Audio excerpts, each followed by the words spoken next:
Bismillahirrahmanirrahim. Assalamualaikum warahmatullahi wabarakatuh. Alhamdulillahi rabbil alamin. Wa bihi nasta'inu ala umuri dunya waddin. Wassalatu wassalamu ala ashrafil anbiya'i wal mursalin Sayyidina Muhammadin wa ala alihi wa sahbihi ajma'in. Subhanaka la ilma lana illa ma'allamtana innaka antal alimul hakim wa tub alaina innaka antat tawwabur rahim. Rabbighfir warham wa anta khairur rahimin. Rabbi syrah li sadri wa yassir li amri wahlul 'uqdatam min lisani yafqahu qawli, amma ba'd. Yang sama-sama kita hormati guru kita Al-Ustaz Ahmad Rafi LC, betul ya namanya?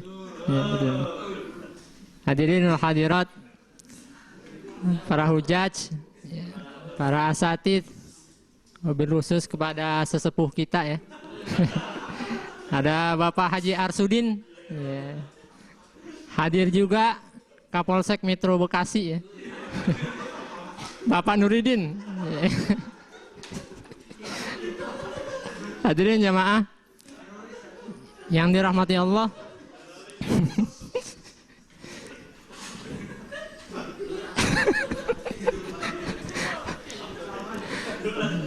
Dalam kesempatan yang singkat ini, saya akan membawakan sedikit, bukan lagu, tadi udah ya, materi tentang penyakit hati. Ini perlu disampaikan. Kenapa? Mengingat penyakit hati ini sulit dideteksi. Sulit dideteksi, dampaknya begitu besar. Ya, betul nggak? Betul. Ya. Antara satu suku dengan suku yang lain, kalau ribut, kita investigasi ya, itu kalau diurut-urut ujung-ujungnya masalah penyakit hati. Nah, itu hanya. Kemudian penyakit hati juga ini nggak pandang bulu, siapa aja bisa kena. Mau dia alim ulama, mau dia ustadz, mau dia mahasiswa, mau dia habib, ya mau orang tua, mau orang muda, pasti kena penyakit hati. Nah. Ya. Ini maaf ya, ngomongnya nggak bisa, nggak bisa bahasa Indonesia yang baik ya. Ini maaf aja, udah dari dulu emang udah begini gitu. Padahal udah sering makan roti sama keju, masih begini juga gitu ya. Nah, salah satu penyakit hati yang paling tua, yang paling lama umurnya, urutan kedua setelah takabur, setelah sombong, adalah iri hati, dengki, hasut. Ya. Tahu iri hati? Tahu hasut? Ya kalau udah tahu udah deh. Nggak perlu dibahas, kan udah tahu kan? Udah tahu belum? Udah. Oh belum, ya udah bahas. Di dalam kitab Minhajul Qasidin, ya, justru dikatakan penyakit hati. Tahu kitab Minhajul Qasidin? Nah kalau nggak tahu turun lagi dah level semester 1. Nah, iri hati itu gampangnya begini. Ada orang punya nikmat, gitu ya. Allah kasih nikmat. Kemudian dalam hati kita pengen tuh nikmat hilang. Hilang tuh, benci hilang, nah itu iri hati namanya. Jadi susah ngelihat orang seneng ngelihat orang susah, itu iri hati. Nah itu bahaya tuh penyakit kayak begitu. Ya. Hadirin jamaah rahimakumullah. Di antara bahaya orang yang mempunyai penyakit iri hati, itu kata Nabi SAW, ada dua saya sebutkan, jangan banyak-banyak, karena waktunya cuma 7 menit ya. Ya, udah gitu nggak ada amplopnya lagi kan?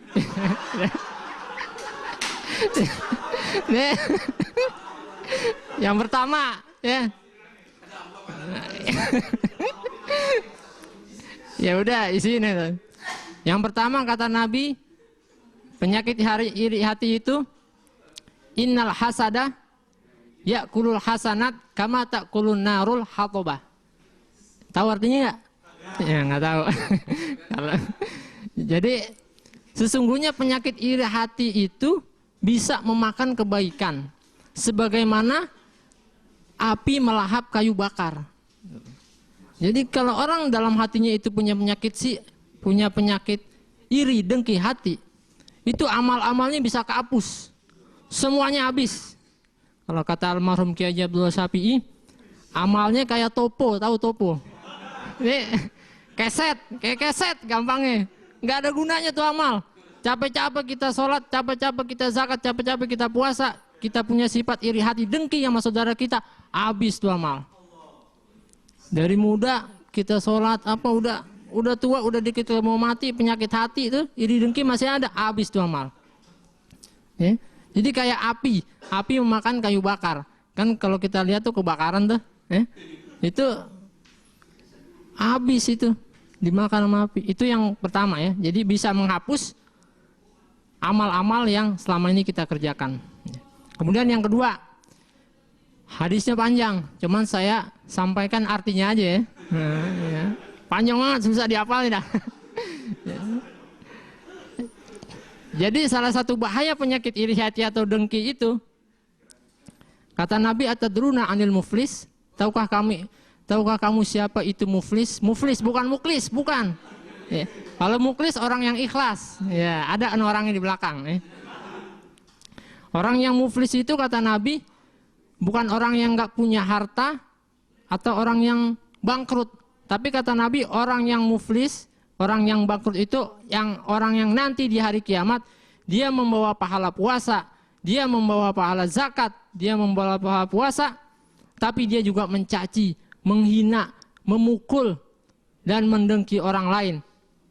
Nah nanti itu orang-orang yang dulu di dunia dia benci, dia dengki, dia pukul, itu akan menuntut kepada Allah Subhanahu wa Ta'ala.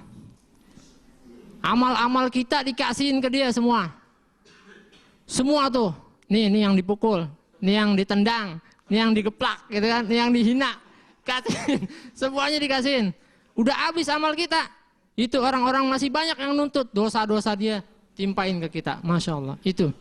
Jadi kita jadi orang yang bangkrut kata Nabi. Kalau dalam hati kita punya sifat iri hati dan dengki.